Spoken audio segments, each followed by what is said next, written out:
Olá, bem-vindos a essa nossa conversa. Hoje a gente vai mergulhar em uns trechos de uma palestra bem, assim, intensa do Rutimar Santos. Foi gravada lá no segundo Congresso FENATED Educacional em Curitiba. É um material que fala muito de superação, sabe? De transformação. Sim, um material bem interessante mesmo. A nossa ideia aqui é tentar desvendar as mensagens principais que ele traz, sabe? Sobre o poder que as nossas histórias têm, o peso das decisões que a gente toma e até como ele vê a questão da vulnerabilidade.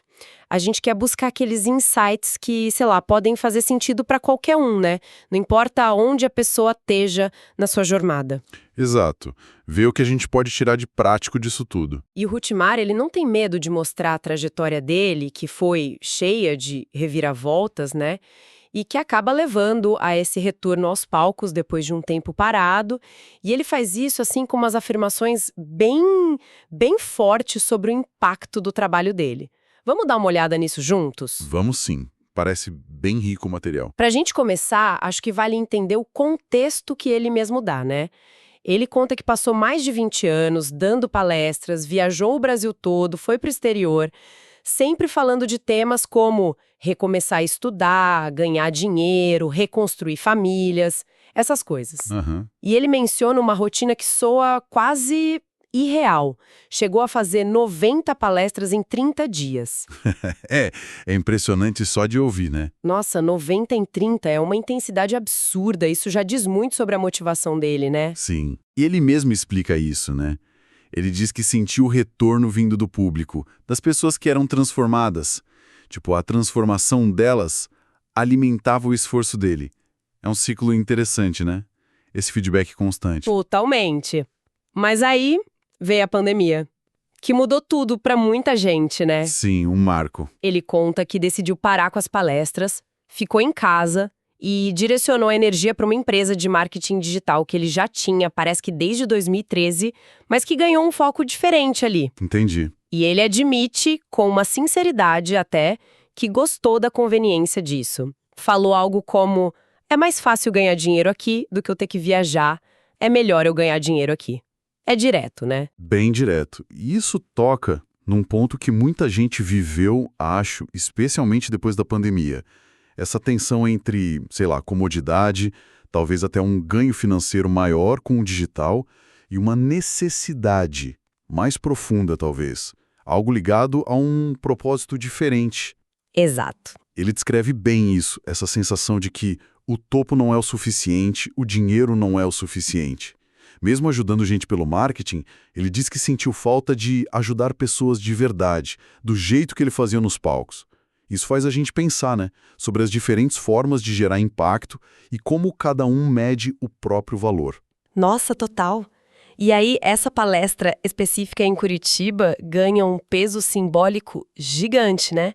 É a primeira vez que ele fala em público desde 2020. Sim, o retorno. E a forma como ele descreve o momento é muito humana. Ele diz: entrei aqui meio desalinhado, meio tímido, entrei com as pernas tremendo, com o coração tremendo. Para alguém com tanta experiência de palco admitir isso É forte. Mostra uma vulnerabilidade ali, né?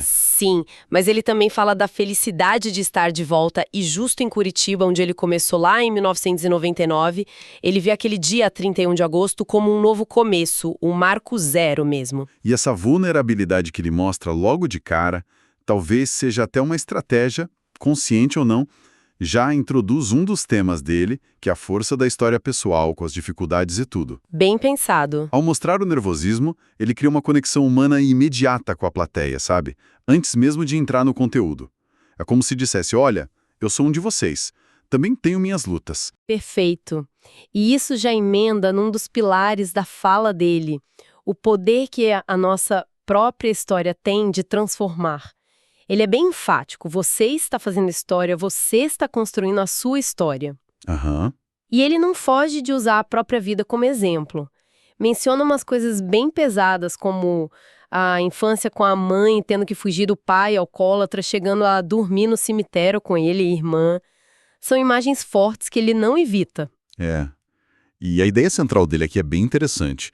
Embora cada história seja única, ele diz, ninguém viveu no seu lugar. As emoções, os desafios que a gente encontra nessas histórias são universais, né? E acabam criando pontes. Sim. Para ele, aprender a contar a própria história não é só para se libertar de traumas, de pesos do passado. É mais que isso, é um motor para evoluir. A frase dele é clara: quando a gente aprende a contar a nossa história, não só nos libertamos de algumas coisas, como também evoluímos para o próximo nível. Isso sugere que a nossa história não é só um registro, é uma ferramenta ativa para a gente moldar o futuro. Que interessante isso. E ele propõe até algo prático, né? Um exercício de escrever mesmo, literalmente, a própria história. Exato. E fazendo isso, ele diz que a gente pode achar não só as cicatrizes, que seriam marcas de dores que já passaram, mas também as feridas que ainda estão abertas.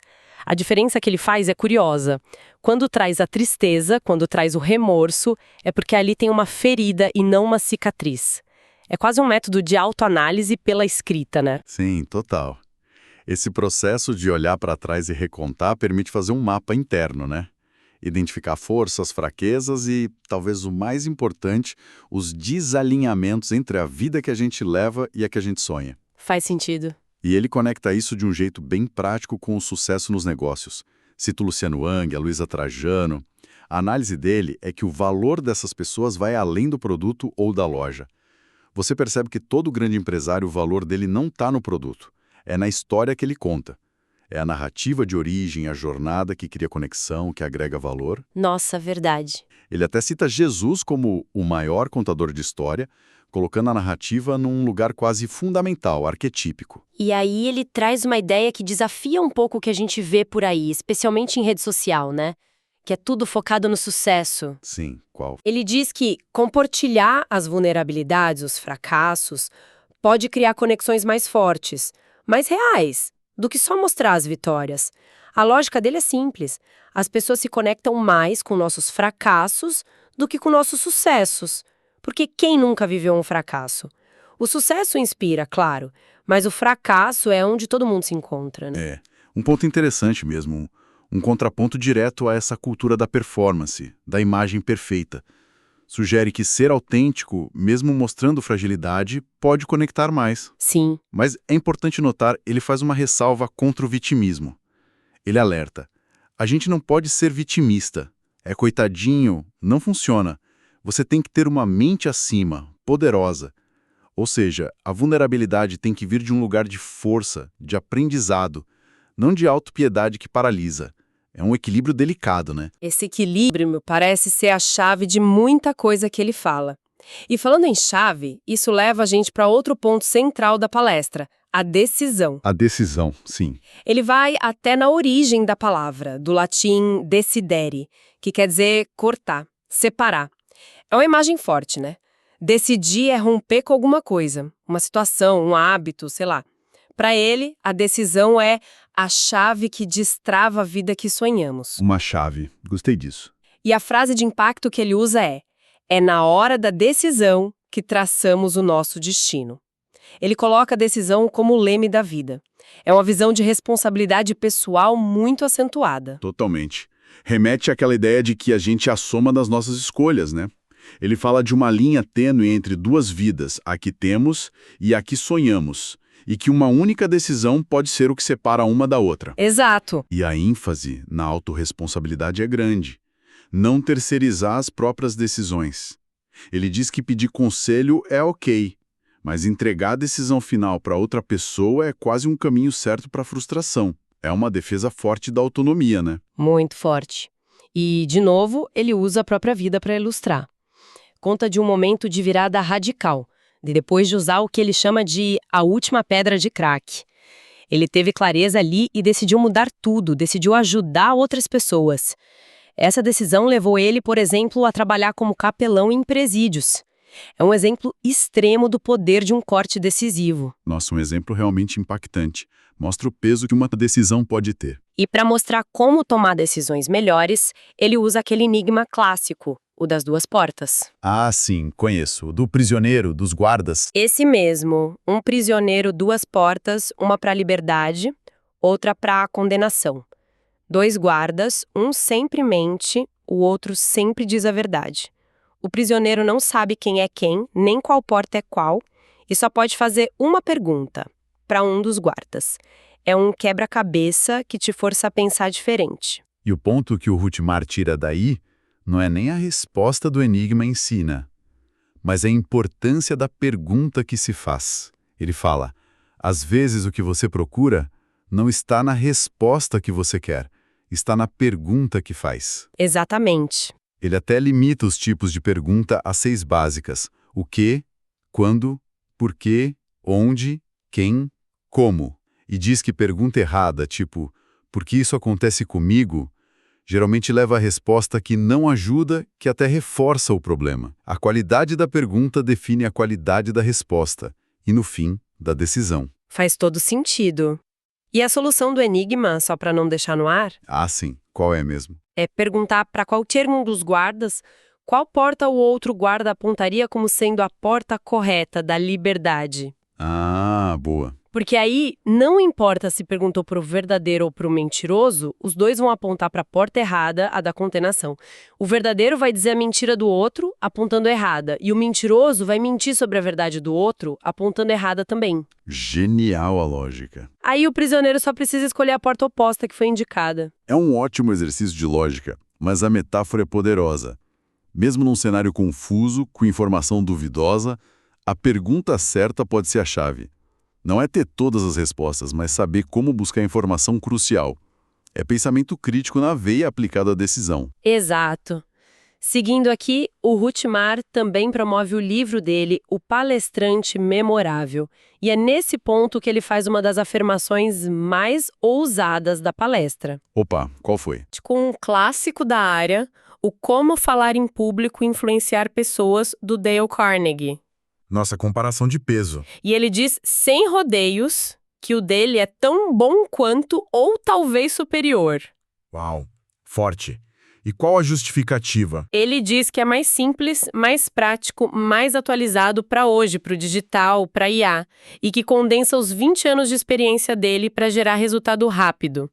Ele descreve o livro dizendo algo como: a cada 4 frases você tem um choque, como se fosse uma revelação.